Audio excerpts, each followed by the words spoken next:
Inside the courtroom. Are we on the record? Yeah, we're on the record. Let's get your appearances on the William Johnson file. Good morning, Your Honor. Mohammed from the Pastor. Peter Verano, P-7843, and my leasing counsel, Mr. Johnson. Thank you. Your Honor, it's my understanding that the defendant has failed to pay the $1,000 restitution amount that was ordered by Your Honor. As you know, Your Honor, on March 18th, an order was generated, probation. Right. And it required the defendant to pay $1,000 in restitution within 60 days. It's now over 120 days. Right. Failed to pay that amount. It's my understanding, based off what's been brought to my attention, You guys can sit down. that the defendant has no intention on paying that $1,000. If there's one thing I've learned from this court, it's that the court speaks through its orders.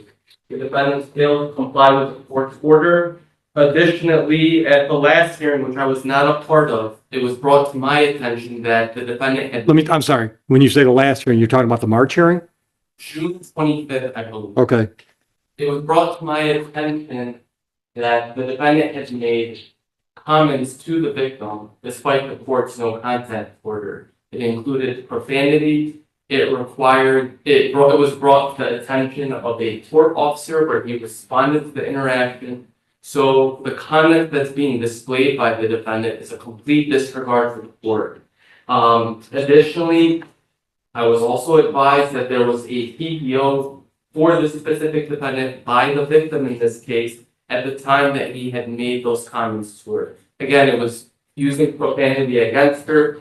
I believe the exact comments were, "She is a broke-ass bitch," is what he told her here in the court. So the complete disregard for the court system, the court's orders, to me suggests that this defendant's 771.1 status should be revoked immediately. And I think that the defendant's displaying this clear disregard for the court and Your Honor's orders. Your Honor, I think what's most appropriate is the consideration of a revocation of bond. I'll defer to your discretion. I trust your judgment. But that is something that I wanted to bring to your attention. I don't have an independent memory from March 17th, and I'm going to ask you if you do. Was the restitution, part of the settlement discussion between defense and prosecution? So, Judge, I am relying on the register of actions as well as what was brought to my attention. I was not a part of the actual plea. It was my colleague who accepted it. Okay. However, the plea form does indicate that people are seeking restitution. And if I recall correctly, on that specific day, I remember having a conversation with the victim, and she advised me that it was to be ordered within 60 days. And I confirmed that by checking. It absolutely was ordered within 60 days. My handwritten notes say that. The register of action says it was actually a discussion about how it was going to be paid. It was going to be with Zelle through the victim's father. So there had to be a fair amount of conversation about it on the 17th. Yes. Okay. Okay. Anything else from the people at this point? So we are here to move forward with taking testimony if it's necessary. The complaining witness is here. She would testify. As an offer of proof, she would testify to not being in receipt of any monetary damages, as well as the statements made by the defendant at the last court hearing. The court officer that observed part of the incident, I don't know if he knows exactly what was said, but he responded based off of his observation. He's present if necessary, so the people are prepared to move forward if necessary. Okay. Well, just so we're clear, one of the conditions of the delayed sentence was the restitution, but there was no order of no contact. So he might, not on the 17th, he may have violated a PPO, but I don't enforce PPOs. I understand. So today's issue is he was ordered to pay $1,000. It sounds like it hasn't been paid. So.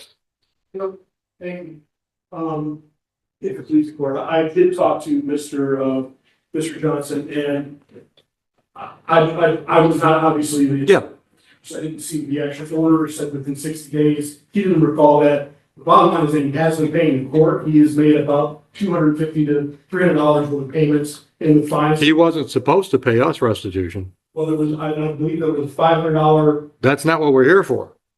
The court costs are $500. We're here because of the restitution order. I think there was a misunderstanding that he thought he could start paying the restitution when he finished paying the court. Don't know. If he gave you that impression, then he's lying to you, because we distinctly said he would pay restitution through Zelle. This court doesn't take payments through Zelle.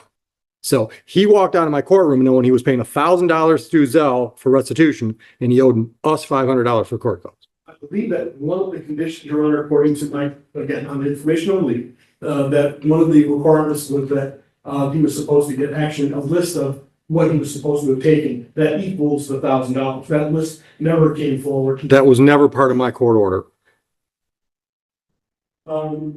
Judge, I believe that this is really a misunderstanding, and it wasn't deliberately not wanting to pay. He understands that he pled to this charge, and that when whatever the court ordered as a result of that plea agreement, that he is definitely committed to getting it done. I believe that he didn't make any comments to me that he didn't intend to pay the restitution. He basically said that he thought that he could start paying the restitution when the court was payment was complete, and then he would pay that restitution directly to the complainant. Then he came up with that all out of whole cloth, because he didn't get that from anything I told him. So how soon can you come up with $1,000 restitution, Mr. Johnson? I'll say probably by the end of the year, but I did want to file that motion. No, I'm not giving you the end of the year. Well, I was trying to file a motion because the thing is. Okay, what stopped you from filing the motion? Stop me? Yeah. I thought that's what this hearing was about. No, you just said you wanted to file a motion. I said, what stopped you from filing the motion? That this court gave, I'm not familiar with the terminology as far. Okay, no. Back up. You just said you wanted to file a motion. And I asked you, why didn't you file the motion? What stopped you from filing the motion you want to file? This court gave. Okay. I'm supposed to be filing the motion. Okay. All right. Anything else before I deal with the violation of probation? Well, hold on. It's not a violation of probation. It's a violation of the terms of the delayed sentence. So terminology is clear. Yes, and to that point, Your Honor, we would ask the court to maintain this deferred adjudication. Absolutely not.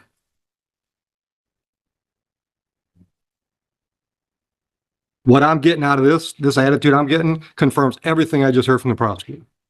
So the conviction will enter, and you'll pay the $1,000 restitution within 30 days, or you'll do 30 days in jail.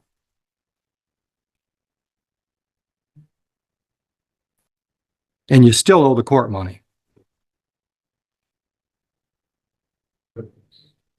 And just for the record, he's had since March 17th to pay that restitution, and so far he's paid $0. Good day, gentlemen. Your Honor, there's just one thing, if I may. Is it possible to add a no contact order between the defendant and the victim? On top of the PPO that she's got from circuit court?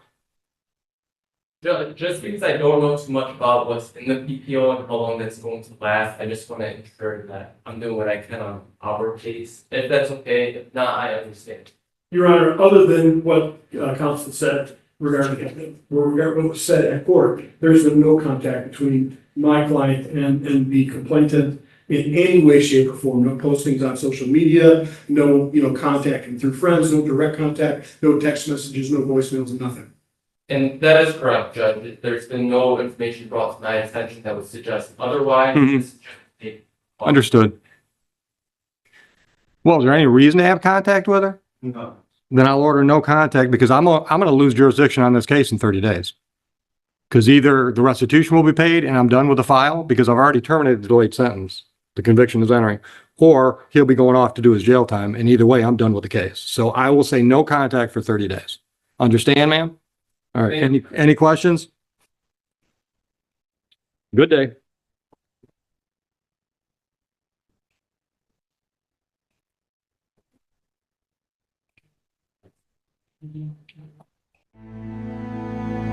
Inside the courtroom.